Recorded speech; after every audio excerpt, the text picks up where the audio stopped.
le Green Deal mondial, voilà, où il explique, et on en vient aux grandes institutions de financement, que les fonds de pension américains, qui ne sont quand même pas forcément des grands humanitaires, sont en train de désinvestir massivement de l'économie conventionnelle, l'économie carbonée, non pas parce qu'ils sont devenus écolos, mais parce qu'ils considèrent que leurs retraités risquent de ne pas toucher un centime dans 10 ans ou dans 20 ans, parce que les actifs ne vaudront plus un clou.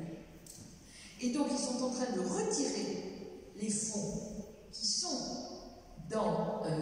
placés dans l'économie hydrocarbures pour investir massivement dans l'économie du renouvelable, l'efficacité énergétique, etc., etc.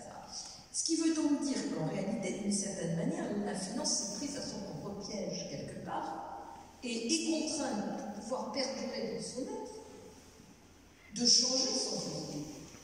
Et ça va tout à fait, évidemment, dans le sens de la société. Est-ce que ça veut dire que, dès aujourd'hui, la personne qui a une épargne, un peu d'épargne à investir, doit considérer aujourd'hui que l'investissement classique est plus dangereux qu'un investissement responsable? Écoutez, honnêtement, d'aller investir aujourd'hui dans des sociétés pétrolières, alors je ne dis pas qu'ils vont perdre demain matin, hein, mais si c'est un placement de mon père de famille destiné à durer sur un certain nombre d'années, je ne suis pas sûre que ce soit génial. Alors, ceci étant, ces sociétés pétrolières, elles ne sont pas idiotes, hein.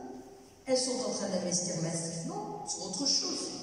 Et elles sont plutôt dans une philosophie, là on sort un peu de notre sujet, de encore 5 minutes, monsieur le bourreau. Autrement dit, laissez-moi continuer à pouvoir faire encore un peu de profit sur mon pétrole, mais les investissements, ils se font beaucoup plus sur le renouvelable.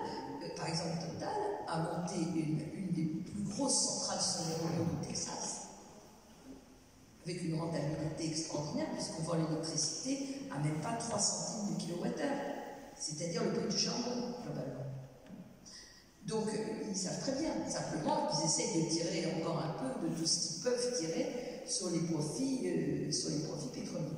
Voilà, alors ce qu'on fait sur les entreprises, j'en reviens aux États, les États qui sont particulièrement exposés aux risques climatiques sont des États qui vont avoir du mal à se faire financer.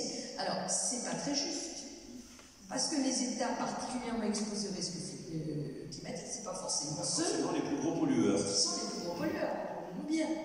Hein, mais c'est une réalité, et ce que les documents montrent aujourd'hui, c'est que lorsqu'on évalue le risque climatique, ce qui est maintenant une obligation française, comme vous le savez, pour les institutions financières et les assurances, l'évaluation qui a été faite jusqu'à présent, elle était, je dirais, assez conventionnelle, c'est-à-dire c'était essentiellement du risque climatique lié à un risque physique de l'investissement en cas de catastrophe naturelle, entre guillemets, naturellement naturelle, c'est-à-dire ouragan, tempête, montée des eaux, etc. Mais progressivement, le risque climatique dit chronique est pris en considération. Et on passe maintenant à ce dont je parlais tout à l'heure, c'est-à-dire le risque financier lié carrément à la perte de l'actif. Là, il y a quelque chose qui laisse perplexe à vous écouter, c'est vous décrivez au fond une prise de conscience, donc vous décrivez une sagesse qui vous vient forcément, parce qu'on a souligné la nécessité de voir qu'un certain nombre de choses vont disparaître, risquent de plonger.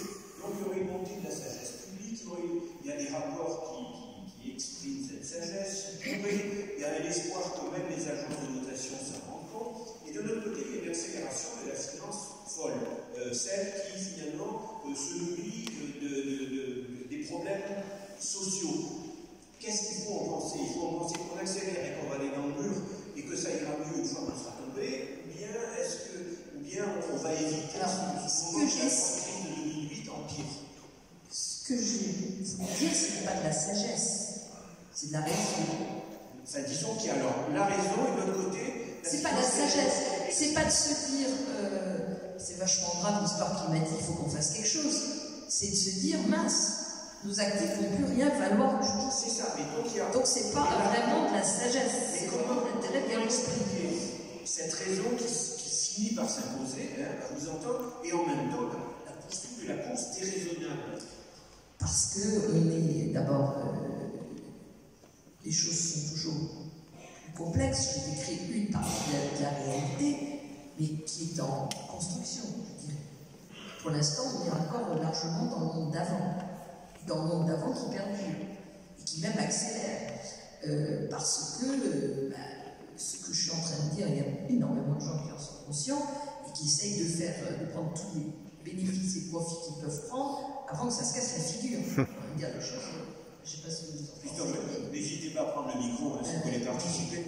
Bon, le moment de vos questions est en train d'arriver. Voilà. Si vous en avez déjà, n'hésitez pas. Donc, moi c'est un peu comme ça que je vois les choses. C'est la même chose pour les États. On prend des engagements de réduire ces émissions de gaz à effet de serre, sauf que personne ne le fait, ou si peu que ça sert strictement à rien, parce que globalement, on continue à augmenter. Bon, il y a bien un moment donné du temps où ça va plus être possible, et je dirais que ceux qui sont en train de dire que c'est pas possible, c'est nos enfants, les petits-enfants, ou les plus âgés d'entre eux. Quand vous voyez l'attitude des jeunes dans le monde entier, et ça veut dire que c'est au Brésil et aux États-Unis comme ailleurs. On voit bien que nos enfants nous disent attendez, vous êtes en train d'organiser notre disparition. Alors on peut être d'accord, pas d'accord avec Greta Thunberg. Je trouve que la critique qui est faite est assez abjecte. C'est un avis personnel. Il n'empêche que quand cette gamine dit pourquoi tu m'envoies à l'école si j'ai pas d'avenir, elle pose quand même une vraie question. Bon, et en tant que parent, on ne peut pas ne pas être interpellé par ces questions-là. Donc voilà, je pense que les enfants, on parlait tout à l'heure des jeunes les plus brillants de notre société qui vont dans les très grandes écoles, c'est eux qui disent moi je ne vais pas travailler dans une boîte qui va déforester, qui va polluer, qui va rendre les gens malades, etc. Je ne veux pas y aller. Ça veut donc dire que de l'intérieur, il faut se vider. Alors là, on n'est pas dans la finance, je m'entends bien. Mais enfin, quelque part, si, parce que la valeur d'une boîte, c'est aussi, et c'est peut-être avant tout, les gens qui y travaillent. Si vous n'avez plus personne, pour prendre un exemple bien franco-français, qui veut aller travailler dans la filière nucléaire, ça va s'arrêter. S'il n'y a plus personne pour la faire tourner. Voilà, donc le sujet, il est là aussi. C'est vrai que je rejoins complètement sur la question du public et des étudiants, les plus jeunes et les étudiants aujourd'hui. Pour exercer le métier d'enseignant, je peux vous certifier qu'aujourd'hui, il y a, pour travailler sur la question depuis 4 ans, j'ai créé un master qui est spécialisé en finances responsables. Donc quand on a démarré, on avait 4 explorateurs qui sont venus nous voir, étudiants qui nous ont dit c'est ça qu'on veut faire, parce qu'en fait c'est la clé du monde de demain. Et nous, concrètement, on veut y participer. Ils étaient 4. Donc on ouvrait un master dans une école de commerce et 4 étudiants. Business School, je peux vous garantir qu'en fait, on met des coups de fouet. On a intérêt à faire en sorte que ça se développe. Aujourd'hui, on a un master qui se développe plutôt très bien, parce qu'on a eu un braquage très récent du public étudiant qui s'est dit, ce que disait Madame Lepage, c'est-à-dire, nous, on ne veut plus participer à cette mascarade. C'est-à-dire qu'on en a marre, concrètement, d'aller travailler dans ces entreprises qui polluent, et on vous met face à vos propres responsabilités d'enseignant, c'est-à-dire, faites en sorte que demain, vous soyez vous aussi des profs, des acteurs du changement. Donc nous, on a pris cette initiative. Malheureusement, on le disait au début de l'exposé, il y en a peu qui le font. Mais clairement, là je rejoins complètement, ça va être une désertification massive dans ces entreprises. C'est-à-dire que ces grosses entreprises qui ont été des fleurons des grosses industries, nucléaires, pétrolières, carbonées, etc., demain seront des cancres en termes de visibilité, d'attirance pour les nouveaux publics. Parce que le braquage, il est en train de s'opérer. Il faut être cohérent là-dessus, c'est une réalité aujourd'hui dans le monde étudiant, clairement. Quelque chose de profond se passe